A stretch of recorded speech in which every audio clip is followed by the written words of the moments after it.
3 giờ sáng, tin nhắn cảnh báo chính thức đánh thức tôi dậy. Nội dung là đừng ngước nhìn mặt trăng. Đồng thời tôi phát hiện, điện thoại nhận được hàng trăm tin nhắn từ những số lạ. Đêm nay đẹp quá, hãy nhìn ra cửa sổ đi. Tôi chợt nhận ra, bình thường đêm sẽ có ánh đèn đường chiếu vào. Nhưng đêm nay xung quanh tối đen như mực. Tôi tiến lại gần cửa sổ để nhìn ra đường. Nhưng bên ngoài vang lên một tiếng từ chối kỳ lạ. Điện thoại lại rung lên dữ dội. Tin nhắn cảnh báo chính thức liên tục, đừng ngước nhìn mặt trăng. Cư dân hãy tránh xa cửa sổ và cửa ra vào cho đến sáng. Nhớ đến bố mẹ ở phòng bên, tôi đứng phát dậy định chạy ra ngoài. Bỗng giọng bố trầm thấp, chậm rãi vang lên. Hãy nhìn ra cửa sổ đi. Mẹ cũng theo bố nói. Hãy nhìn ra cửa sổ đi. Nhanh nhìn ra cửa sổ đi. Đây là một giấc mơ dài. Trong mơ tôi bị những sinh vật kỳ dị đuổi theo.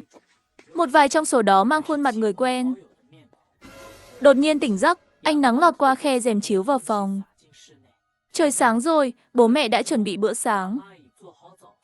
Họ dùng giọng điệu quen thuộc gọi tôi ngồi ăn. Tôi cười nói mình vừa gặp ác mộng. Bố mẹ đột nhiên ngẩng đầu nhìn tôi, cười mà không nói gì. Tôi vội nhìn ra cửa sổ, phát hiện trời vẫn tối đen. Đồng hồ trên tường vẫn chỉ 3 giờ sáng.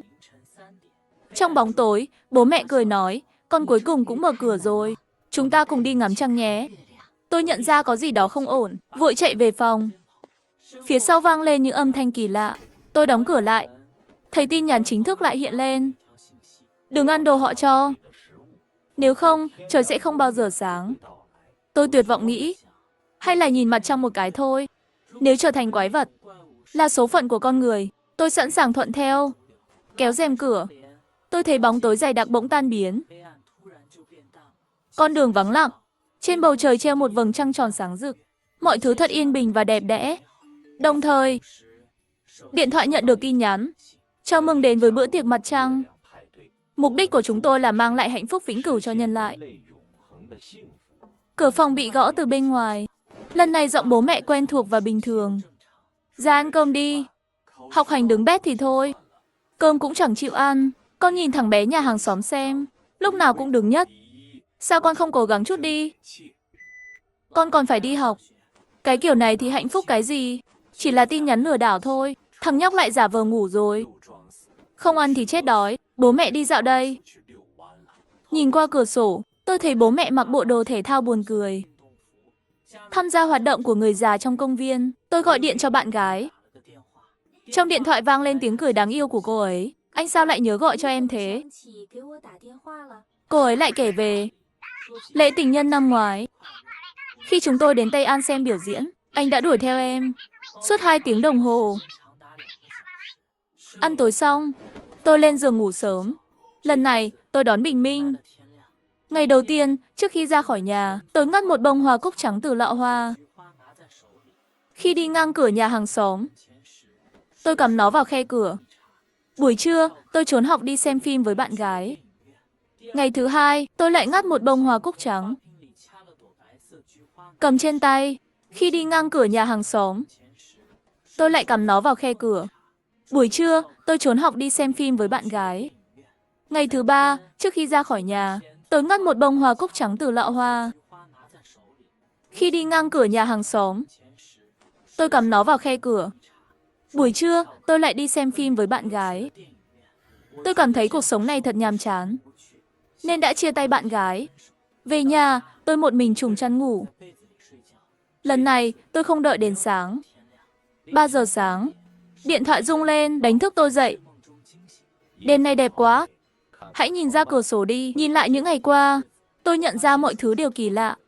1. Tôi đã tốt nghiệp đại học nhiều năm, không cần phải đi học. 2. Hàng xóm nhà tôi, cậu ấy bằng tuổi tôi, nhưng đã qua đời trong một vụ tai nạn tháng trước. 3. Tôi không có bạn gái. Trời ơi, mấy ngày qua tôi đã sống chung với những thứ kỳ dị này. Cùng ăn, cùng ở, cuộc sống tưởng chừng đẹp đẽ chỉ là ảo ảnh.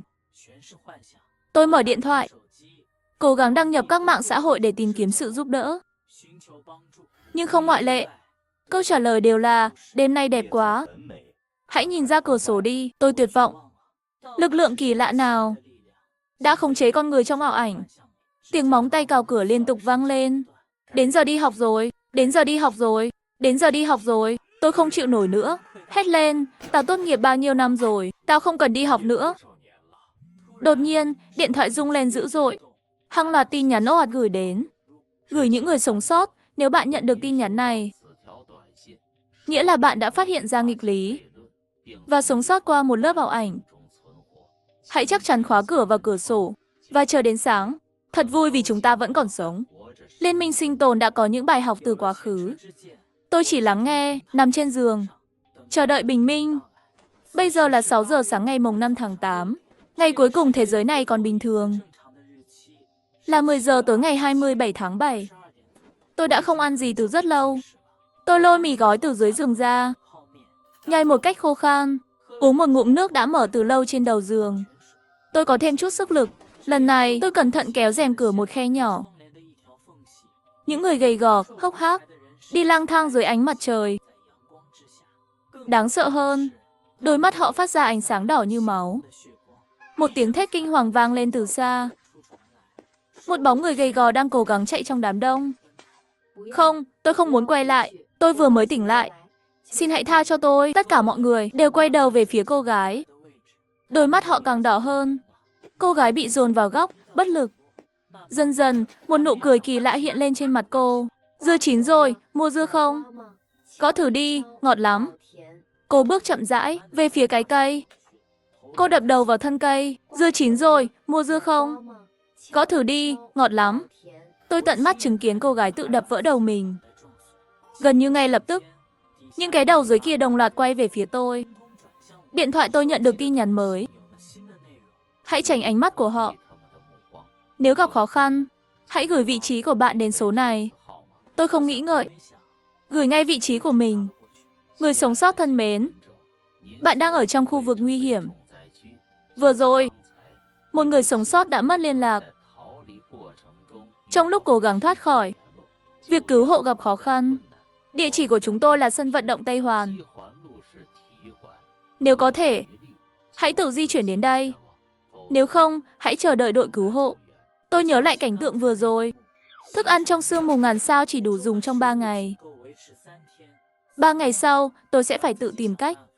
Tôi liên tục lướt xem tin nhắn, cho đến khi dừng lại ở những dòng đầu tiên. Mục đích của chúng tôi là mang lại hạnh phúc vĩnh cửu cho nhân loại. Tôi nhớ đến cô gái đó. Cô ấy là mở cửa hàng trái cây góc phố. Nghe nói gần đây nhập một lô dưa hấu nhưng ê ẩm. Với cô ấy, có lẽ hạnh phúc nhất là bán hết đống dưa đó. Còn với tôi, có một cô bạn gái. Nỗi ám ảnh của tôi chưa đủ để gây chết người nếu tận dụng ảo ảnh để thoát ra. Đến được sân vận động, tôi có thể tự cứu mình. Tôi biết điều này thật điên rồ. Nhưng làm sao để tỉnh lại đây? Tôi dùng bút dạ viết khắp người một câu. Bạn gái tôi ở sân vận động Tây Hoàn. Hãy đọc cho cô ấy nghe bức thư tình tôi còn viết lên giấy. Dán lên trần nhà để mở mắt là thấy ngay. Tôi không chắc cách này có hiệu quả không. Nếu thất bại, tôi sẽ trở thành một phần của họ. Đêm thứ 3 thật khó chịu. Gần sáng, tôi kéo rèm cửa. Ánh trăng sáng vằng vặc. Rồi trời sáng hẳn. Tôi thấy một tờ giấy dán trên cửa sổ. Bạn gái tôi ở sân vận động Tây Hoàn. Hãy đọc cho cô ấy nghe bức thư tình. Tôi không nhịn được, cầm lấy phong bì. Sao cô ấy lại ở sân vận động xa thế? Lúc này, bố mẹ lại gõ cửa. Đến giờ đi học rồi, tôi vội nhét phong bì vào túi. Khi cúi xuống, tôi thấy dòng chữ nhỏ trên cổ tay. Cũng là nội dung tương tự. Lúc này, bố đang bận rộn trong bếp. Kỳ thi cuối kỳ sắp đến, cố lên con nhé. Tôi đi ra cửa thay giày. Đột nhiên, tôi nhận ra chỗ để bình hoa trống không. Tôi ngẩn người. Ủa, hình như thiếu cái gì đó. Thiếu gì cơ? Tôi lắc đầu. Rồi lại nghĩ chắc chỗ này vốn dĩ chẳng có gì. Con đang nghĩ nhiều quá đấy. Muộn rồi, nhanh lên, đi thôi con. Giọng bố mẹ bình thản vang lên từ phía sau. Đột nhiên, tôi nhận ra giọng họ sao mà yên ắng. Quay lại, mặt họ gần như dính sát vào lưng tôi. Với nụ cười vô cùng kỳ lạ,